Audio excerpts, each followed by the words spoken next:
Hey YouTube, what's up? How are you guys? Welcome back to my channel. Right now I'm going to Inzora Cafe. I'm going to read a book. Stay tuned and let's do this.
Okay, we're here at Inzora Cafe and we're going to be reading Readers Eat Last by Sinek. So I chose this book today because over the next few weeks I'll be building a team, and I think this book will help me to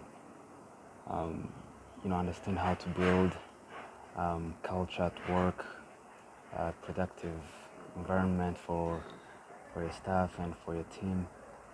So that's why I chose to read this book, and I'll be sharing my favorite stories from this book. So let's dive in. It's about the cycle of safety, and to illustrate this, the book they used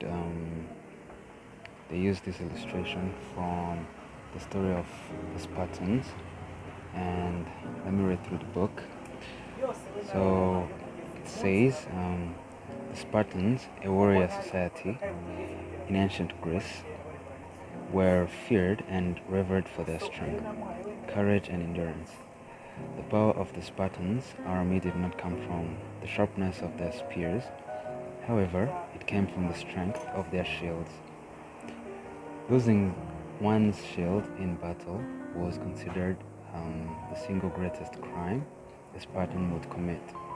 Spartans excuse without penalty the warrior who loses his helmet or breastplate in battle, but punishes the loss of all citizenship rights the man who discards his shield. And the reason was simple. A warrior carries a helmet and breastplate for his own protection, but his shield for the safety of the whole line.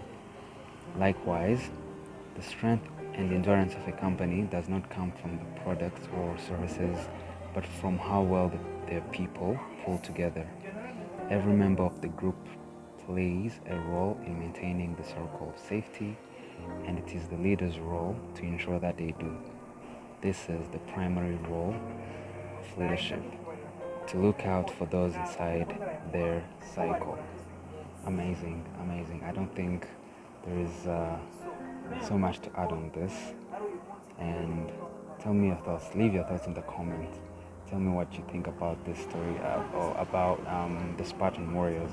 And actually, this is the story in which the movie 300 is based on. So leave your thoughts in the comments below.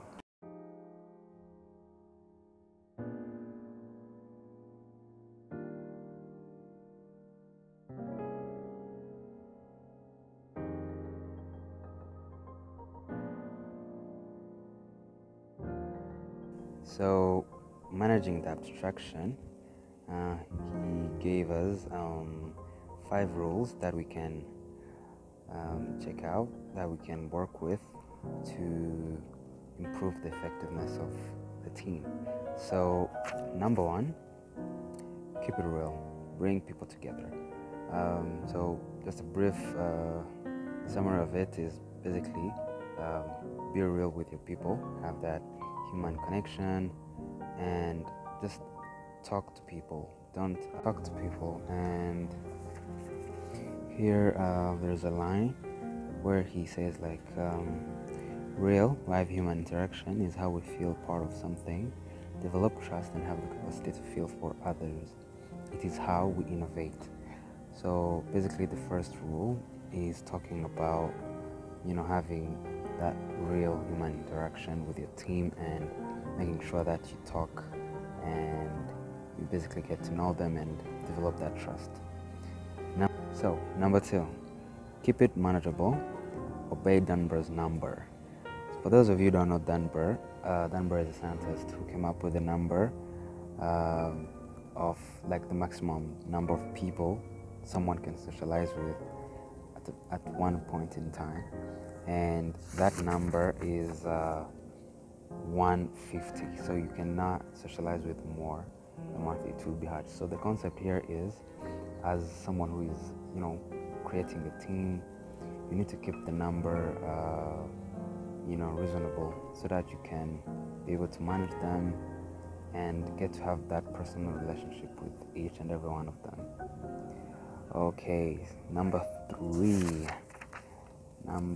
rule number 3, meet the people you help. So to go over this real quick is basically, if you are in an industry and you're offering services to people, make sure you, like your team, the team you're building, meet those people so that they can have that human connection, and so that they don't feel like they're helping a stranger, because that's how they feel attached to the mission of the company or whatever you're trying to achieve. Fast forward to rule number 4. Okay, rule number 4, give them time, not just money.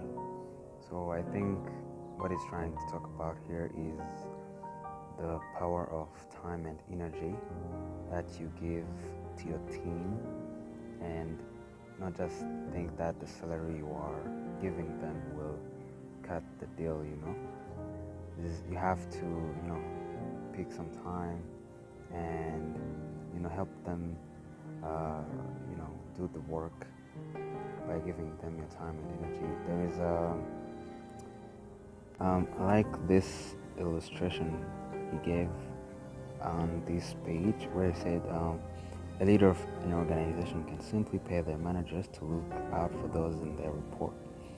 A leader can, however, offer their time and energy to those in their care, and in turn those managers will be more willing to give their time and energy to their subordinates. Then their subordinates will in turn be more inclined to give time and energy to their direct reports. So you can see like how if you are a manager and you are giving time and energy to your team, and just it's a good way to give the energy from the top all the way to the bottom of the chain. And as managers we should try to do this. Yep. give time to your team members to get to know each other so that they can grow and create a bond that will, that will make your team be unstoppable. I guess this is the end of the 5 rules of managing the abstract. So yeah, that's it. I think we've covered the 5 rules of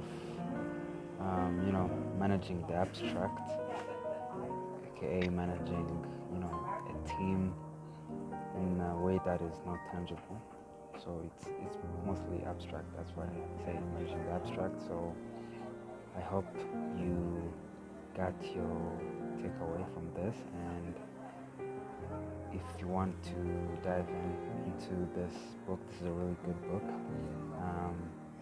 It shows you, tells you how to create a good working culture and a good working environment, and gives you a perspective on how people think and how people survive in a community. So please grab it at the nearest bookstore, or you can even have an ebook.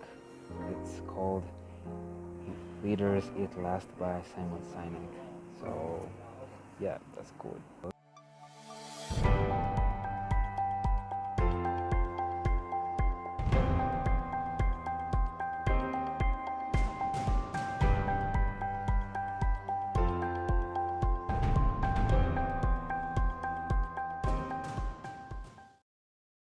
Thank you guys.